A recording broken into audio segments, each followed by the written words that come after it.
इस देश में सुप्रीम कोर्ट के ज़्यादातर वकील कह रहे हैं इस देश में आज जो प्राइम मिनिस्टर है उससे बड़ा फ्रॉड प्राइम मिनिस्टर कभी नहीं हुआ, उस जैसा झूठा प्राइम मिनिस्टर कभी नहीं हुआ। और ये जो दोनों प्राइम मिनिस्टर और गृह मंत्री ये जोड़ी गुजरात में, वकीलों का कहना है सुप्रीम कोर्ट के कि वहाँ की बदनाम जोड़ी है, देश इसको सहन नहीं करेगा और देश को सहन नहीं करना चाहिए, इसलिए देश को इकट्ठा होने की जरूरत है। इनकी हर चाल में आक्रोशित होना नहीं, माइनॉरिटी मुस्लिम भाई हो, क्रिश्चियन भाई हो, कोई और भी हैं, और जाति पाति में भी नहीं बटना है। ये सब कुछ हथकंडे करेंगे, कहीं कोई घटना दुर्घटना हो जाए उस पर भी ज़्यादा रोष प्रकट नहीं करना, शांति से सोचना है, सब कूल रहना है। एक चुप सौ को हराए और ठंडा लोहा गर्म लोहे को काटे। देश की जनता ठंडे लोहे की तरह इन बदमाशी करने वाले गर्म लोहे को काटे। ऐसे में सर आप सुप्रीम कोर्ट का, आप न्यायपालिका की तरफ पूरी जनता को देखा। अरे हमारे काफ़ी सीनियर लोग कह गए, सुप्रीम कोर्ट के भी काफ़ी लोग प्रेशर में काम करते हैं, जब जनता बोलती है तब वो भी उनका प्रेशर कम होता है, इसलिए जनता को बोलना है, उनका भी प्रेशर कम होता है। जो लोग प्रेशर में होते हैं वो भी ठीक काम करना शुरू कर देते हैं।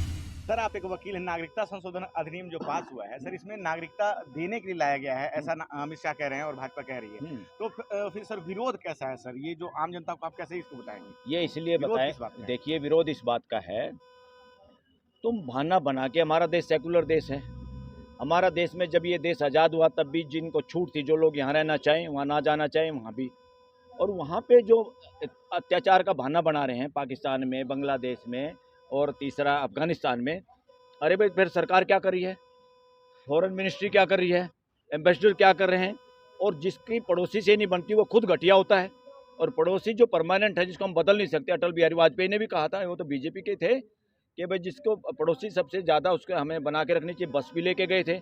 तो ये बहाना बनाने, ये सारा ट्रिगर पॉइंट है, इन्होंने सोच रखा है, पूरा प्लान बना रखा है कि कब क्या काम करना है ताकि हिंदू मुसलमानों वोटों का ध्रुवीकरण हो। और ये 400 की बात इसलिए करें कि पहले लोगों के दिमाग में डाल दो, डरा दो, और ये अपने अकल से नहीं कह रहे। प्राइम मिनिस्टर इसको साइकोलॉजिस्ट और जिनका IT सेल है और जो टीम है जो सैकड़ों करोड़ लेके इनको सलाह देती है और सारा का सारा दूसरे लोगों को फॉलो करती है, जो इस सरकार के खिलाफ बोलते हैं उनके पीछे लगते हैं, उनके फ़ोन है। इस देश में इंटेलिजेंस एजेंसी का भी दुरुपयोग हो रहा है, उनसे भी निवेदन है, इंटेलिजेंस एजेंसी में इस देश के जितने भी बेटे बेटी काम करते हैं, अफसरों कर्मचारी हों, कि इस जाल साजिश से निकले, इस सरकार की धोखाधड़ी में ना आए, अपने देश के नागरिकों के साथ गलत काम ना करें, उनकी जो भी फ़ोन टेपिंग करने में शामिल लोग हैं वो भी बाज आएँ और अपने देश के लोगों का साथ दें। सरकार अगर तुम्हारे पे दबाव दे रही है किसी की बदली का, किसी और तरीके का, उस दबाव को झेलते हुए ऐसे चालाकी से काम करो, ऐसी समझदारी से काम करो कि इन बदमाशों का इलाज हो पाए। सर मोदी साहब का कहना है कि नारी शक्ति को बचाने के लिए अपनी जान की बाजी लगा देंगे। हाँ, इससे बड़ा फ्रॉड बयान नहीं हो सकता। जो आदमी घर से भागा भगोड़ा आदमी, जो एक पत्नी को उसकी इज्जत वाली ज़िंदगी नहीं दे पाया, पहली बात तो इस देश में रांडे रोटों को पॉलिटिक्स में और ऐसी जगह पे बिठाना ही नहीं चाहिए। हमारे यहाँ समाज में भी रांडे लोगों को पंचायती नहीं बनाते, मैं अपनी बता रहा हूँ समाज की, कि उनको जिन्होंने गृहस्थी नहीं देखी, जो देश के अखंड समाज का पूरे वसुधैव कुटुंब का आधार है कुटुंब, और कुटुंब होता है घर और घरवाली से और बच्चों से। अब जिस आदमी को ये देश चाहता था कि अब तो प्राइम मिनिस्टर बन गया है और प्रेशर में आके एफिडेविट में बता दिया, पहले तो एफिडेविटों में झूठ बोलते रहे, छुपाते रहे, जब सच्चाई बता दी कि अब तो बताना पड़ेगा वरना पकड़ में आ जाओगे कि हाँ मेरा कोई डाइवोर्सी मेरी पत्नी है एक, और पत्नी का नाम बता दिया, ये देश अंदर से तैयार था। कम से कम प्राइम मिनिस्टर, इतना बड़ा घर हमने दे रखा है उसको, और इतना बड़ा इस देश का पैसा उस पर खर्च होता है सिक्योरिटी में, उस बेचारी आनंदीबेन को भी यहाँ लाए और अपनी माता जी को भी लाते तो ये देश ज़्यादा खुश होता, बुजुर्ग माता को भी यहीं लाते, हम सबको अच्छा लगता है। सर अभी मणिपुर से एक वीडियो वायरल हुआ है जो कि कोरेन वांगचुक जो वहाँ के फाइटर हैं, मणिपुर से लद्दाख से, मणिपुर से सर, मणिपुर से हुआ है, उनके वहाँ के फाइटर हैं, और सर वो उन्होंने बहुत ही मार्मिक अपील की है कि मणिपुर का दौरा करें, और इस समय वहाँ चुनाव होने वाले हैं, वहाँ स्थिति बहुत खराब है, तो इस पर सर आप क्या राय? कुछ साथी बोल रहे हैं, कुछ लोग पिटीशन फाइल करना चाहते हैं सुप्रीम कोर्ट में, वहाँ चुनाव ना हो, और कॉन्स्टिट्यूशन भी ऐसा कहता है जहाँ इस तरह की परिस्थिति हो वहाँ पे इलेक्शन टाल देने चाहिए।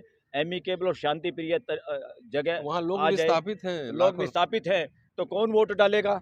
वहाँ सारे डाटा नहीं, लोग नहीं, तो गड़बड़ घोटाला करके ये लोग जीत जाएंगे, और ये इसी तरह से ही चाहते हैं। मणिपुर में एक तरह से कुछ मामला नहीं था, मणिपुर का मामला था क्रिश्चियन और हिंदू का मामला करने के लिए, ये उसमें पूरी तरह फेल हुए। इस देश का असली हिंदू मणिपुर के साथ है, क्रिश्चियन भाई बहनों के साथ है, देश के मुस्लिम भाई बहनों बहनों के साथ। सर एक आखिरी सीए पे एक बात और मैं आपको कह दे रहा हूँ स्पष्ट रूप से, आरएसएस बीजेपी की आस्था कभी संविधान में नहीं रही है, तो हर वो काम करेगा, चाहे आईपीसी बदलना हो, धारा 370 हो, राम जन्मभूमि बाबरी मस्जिद विवाद हो, तमाम ऐसे जो है ना डीमोनेटाइजेशन हो, तमाम ऐसे काम जिससे संविधान कमजोर हो, संविधान इररिलेवेंट हो, तमाम वो काम करती है। उसी के श्रृंखला में एक बात मेरे को याद आ गई, बहुत जरूरी है ये बात कहनी। मैं तो कहीं वीडियो देख रहा था, उसमें क्या सच्चाई है कैसा है, हो भी सकता है कोई पॉसिबिलिटी इस तरह की। नेहा राठौर है लड़की गायक का, जी हाँ बिल्कुल। उसकी कैब का एक्सीडेंट हुआ है, उसकी कैब का एक्सीडेंट हुआ कल रात को। वो नोएडा से कहीं से इंटरव्यू दे के वापस आ रही थी और यहीं ये जो अपना कौन सा पार्क लोधी गार्डन एरिया में आसपास कहीं एक्सीडेंट हुआ है। तो लोगों ने कई तरह की प्रतिक्रियाएं की हैं कि वो मुखर होकर बोलती है, आलोचना करती है और अपनी बेबाक की, जो एक आदमी सिटीजन बात करता है उसका राइट है, वो बात करती है। तो फ्यूचर में इस घड़ी के बाद इस देश में कोई भी आदमी बोल रहा है, कोई भी आदमी आलोचना कर रहा है, कोई भी आंदोलन कर रहा है, अगर उस आदमी को एक खरोंच भी लगती है तो इसकी सीधी जिम्मेवारी इस देश के प्राइम मिनिस्टर की नंबर 1 और नंबर 2 इस देश के गृह मंत्री की होगी। किसी को भी कुछ होता है तो ये उस जुर्म में ये लोग शामिल माने जाएं और इनके खिलाफ देश खड़ा हो और इनके खिलाफ कार्रवाई की जाए। इस बात से सचेत है पूरा देश। सर सोनम वांगचुक जो हैं लद्दाख में आमरण अनशन पे बैठे हैं। हाँ। उन्होंने सेना के लिए भी काफी कई उपकरण बनाए हैं और अपने देश की सहायता की, और मोदी जी भी उनकी तारीफ कर चुके हैं, लेकिन अभी उनकी सुनी नहीं जा रही और मेन मीडिया भी नहीं दिखा रहा है। तो सर आप क्या बोलेंगे? हम सारे, ये हमारा ईवीएम हटाओ मोर्चा, मौलिक व्यवस्था अभियान, सब लोग सोनम वांगचुक के साथ है। सोनम वांगचुक न केवल लद्दाख, पूरे देश को बचाने की बात कर रहे हैं। उनकी बात में जो दम है कि इकोलॉजी को वो करना, पहाड़ों को गिराना और पूंजीपति वहाँ खदान खोद खोद के डिस्ट्रॉय करना इकोलॉजिकल सिस्टम को, ये पूरी दुनिया की बात है, ये पूरे भारत की बात है। सोनम वांगचुक इस देश का महान देशभक्त सपूत है, हीरो है।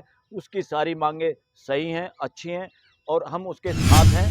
ऐसे में जो मोदी जी 400 का नारा पार करने का दे रहे हैं सर, तो उसके पीछे उनका जो विश्वास है वो क्या है सर? आप वो विश्वास नहीं, वो फ्रॉड है। वो देश के साथ फ्रॉड करना चाह रहे हैं, झूठ बोल रहे हैं और देश की मानसिकता में जिस तरह से हिटलर करता था ऐसी बातें लोगों के दिमाग में डाल के, ताकि लोगों को सच नजर आने लग जाए और लोग सरेंडर कर दे और बाकी लोग वोट भी ना डालें।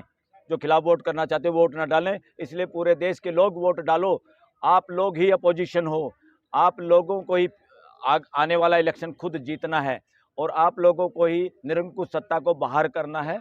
और जो ये नारा दे रहे, सैकड़ों करोड़ की कंपनियां रखे हुए हैं, वो सब वहीं से करते हैं। प्राइम मिनिस्टर को क्या बोलना है, कौन सा झूठा वादा करना है, कौन सा झूठी खबर देश में फैलानी है, कौन से कपड़े डालने हैं और कहाँ पे डुबकी मारनी है, कहाँ पे तिलक लगाना है, कहाँ पे पीली धोती पहननी है। और मोदी जी के खिलाफ सारे सबूत हैं, जो इलेक्ट्रॉनल बॉन्ड के जरिए भ्रष्टाचार नारे के खिलाफ बहुत सारे ऐसे एविडेंस निकल के बाहर आए हैं। उसके बाद भी हमारे सुप्रीम कोर्ट और वकीलों के पास ऐसा क्या दायित्व बनता है जो इनके खिलाफ एक्शन नहीं ले पाते? देखो, ये तो एजेंसियों का बनता है ना। जो एजेंसियां दूसरे लोगों को गिरफ्तार कर रही हैं, उन एजेंसियों को इलेक्ट्रल बॉन्ड में जो भ्रष्टाचार हो उसकी जांच करें और इफेक्टिव कंट्रोल किसका था, किसने किया, किसने, कौन इसके पीछे है, किसने लोगों से पैसा ऐंठा, उन लोगों को गिरफ्तार करना चाहिए। क्या ये सर एक और सवाल, जो मतलब सरकार है उसको न्यायपालिका पर विश्वास नहीं, क्योंकि अभी जो बदायूं में हमला हुआ, जो कांड हुआ, मर्डर हुआ, उसमें सरकार ने पुलिसिया कानूनी कार्रवाई की, वो न्यायपालिका पर विश्वास नहीं करती। इस पर आप क्या कहना चाहते हैं? नहीं, पुलिसिया कार्रवाई क्या किया? उसने तत्काल उस जो क्रिमिनल था उसको शूट आउट कर दिया। ये तो गलत है, एनकाउंटर, ये गलत है। तो और इस मौके पे कोर्ट को बोलना चाहिए, इस देश का एक भी आदमी पुलिस की गोली से, पुलिस की लाठी से नहीं मरना चाहिए। जितने लोग पुलिस की गोली या पुलिस की लाठी से मरते हैं, समझो उस देश में शासन है, डेमोक्रेसी ख़त्म कर दिए, उसमें अपराधियों का कब्जा हो चुका है सरकार में। तो उनको पहचानने की जरूरत है, इलेक्शन में उनको दूर भगाने की जरूरत है।